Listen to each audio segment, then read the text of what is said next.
But let's talk a little bit more about downhill specifically, Ben. And I wonder if 2025 is going to be the year where the youngsters really overthrow the older generation of riders. I think we've got Jackson and Jordan are both back riding now. Jackson raced a one-up race in Canada, and I think won by like 15 seconds or something. Jordan's back on the bike and in training. Lockie was clearly on a tear at the end of the season and is, lost the win in Monster by such a small margin that he's going to be busy this off season. We've got hopefully Asa, Max and Tyler, okay, still in juniors, but the elites know they're coming and that they're hot on their tails. So that puts a lot of pressure on. I think it could be a really interesting season to see how that lot go on. And then we've got some fast riders as well, moving up from junior women into elite women. I think with Sasha, Eris, it's going to be cool to see how these younger riders threaten not the old guard, but like the kind of generation above.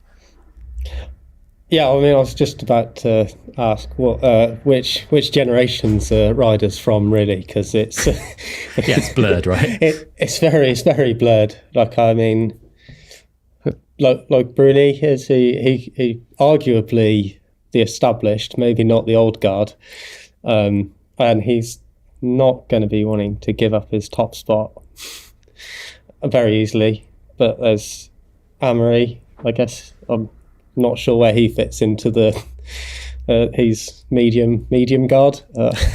I see those guys have been around a while and they've been winning for a while. Like, I see that they're the riders that are getting challenged by this like up and coming generation of riders that maybe ride a little bit differently. They've grown up with very, very good bikes from a very young age, and they've had facilities as well that maybe like didn't exist in the early days of Loic and Amory's time, right? Everyone's got access to uplift, amazing tracks, great suspension, and these kids have had that a long time.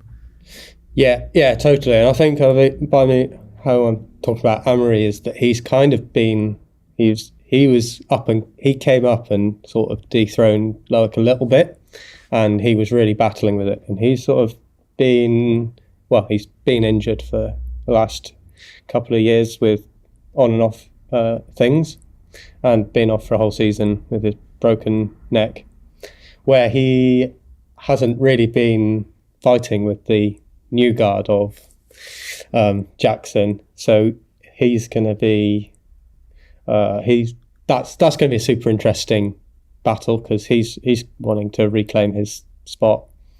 Jackson, who knows what he's going to do? He's insane.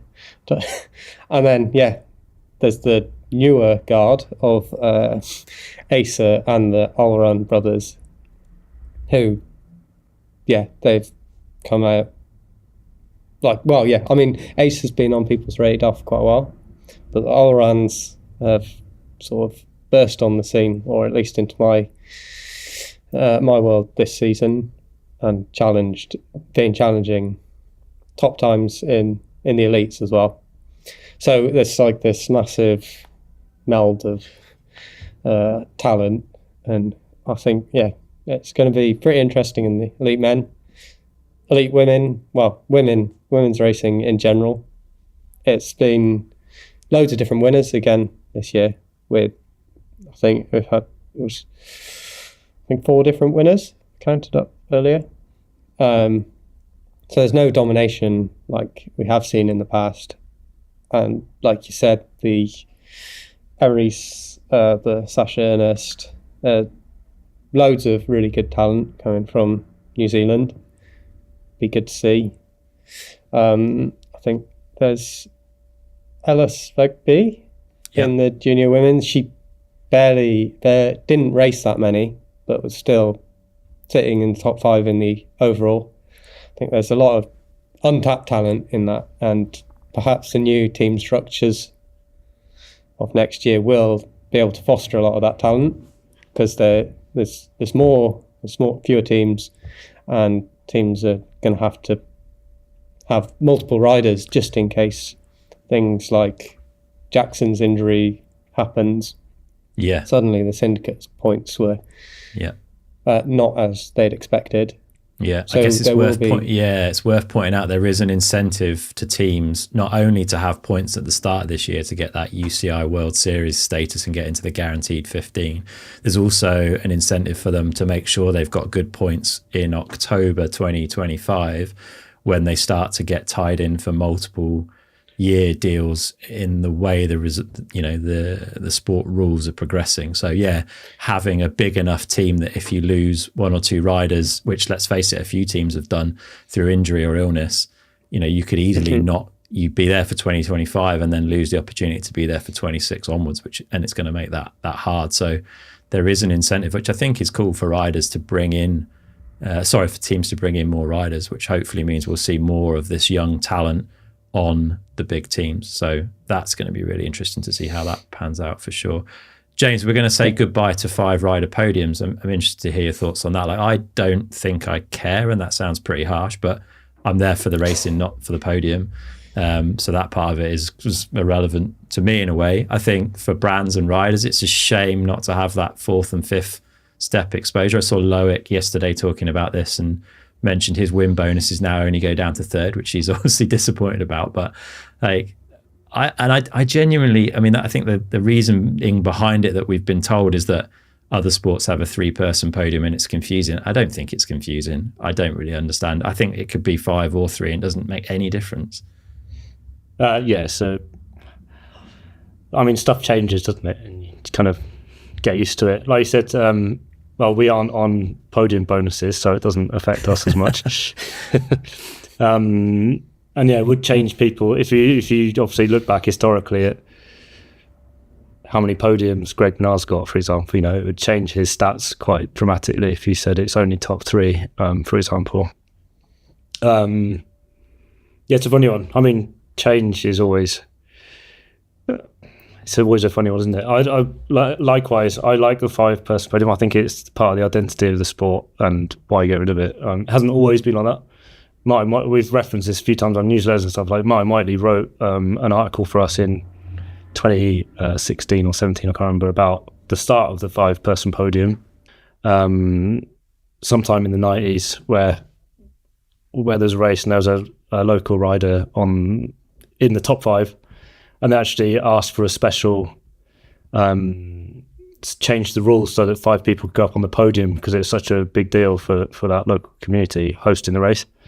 And that just stuck. Everyone loved it and it stuck. And that became, like you said, the identity of downhill podiums. My personal opinion is like, so what if other sports have got 3-person podiums? It's, I don't see what's confusing about it really. So yeah, I don't know. At the same time, it's people going up. I think it is good to have more people on there because it celebrates more people and like all these people are out there putting everything on the line. And if it helps incentivize sponsors as well because they're getting more coverage on those podiums, then that can only be a good thing. Yeah, fair comment. Ben, no more protection for 2025. What do you think to that? I think that seems good.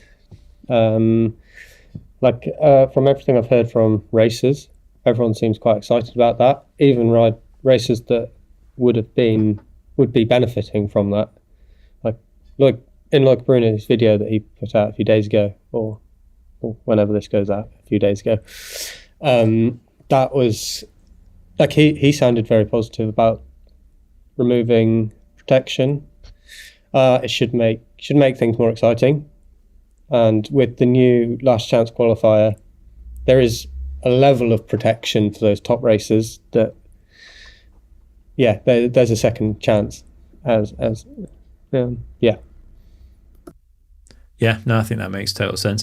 And then James, like, it is going to be harder to get into, which I think most people in the sport are broadly speaking behind, in that I think everyone recognises the fact that there's too many people at a World Cup on track, which causes all sorts of problems, and that, we should make things harder, but it is going to be a challenge. So top 50 riders can get in unless they're on an official team. And then obviously we've got these limits to teams, which I think, again, this year it just comes down to the lateness of that ruling being clarified, and I think teams are applying for a deadline in January and then find out 3 weeks later in early February whether they've got one of those 15 places or 5 wildcards, which is really late and pretty rough, I guess, for a lot of people. But after that, it should bring some stability, and then from October 25 onwards, we get even more stability, I guess, in that teams can opt in for multiple years with having enough points. Yeah, sounds like a good idea long term. Like you just said, I think it's short term, it's like perilous for people, like for teams, brands, and riders. In some senses, I think riders have a good bargaining chip at the moment. Riders with points, they can carry into new team structures. That's a really good bargaining chip for their salary probably for next year. But at the same time, it works both ways. In January, or whenever it's going to be, end of January, when they actually say who the official sort of list of teams in that sort of guaranteed top 15 is, who knows, a rider might have signed up for a team and then suddenly they're not in that, and then you've got potentially a top rider who doesn't necessarily have a team structure at all of the races. So it's kind of it's a sort of high stakes moment for everyone. Again, announce it a year ago or 2 years ago and maybe people would have said, yeah, that's a good idea.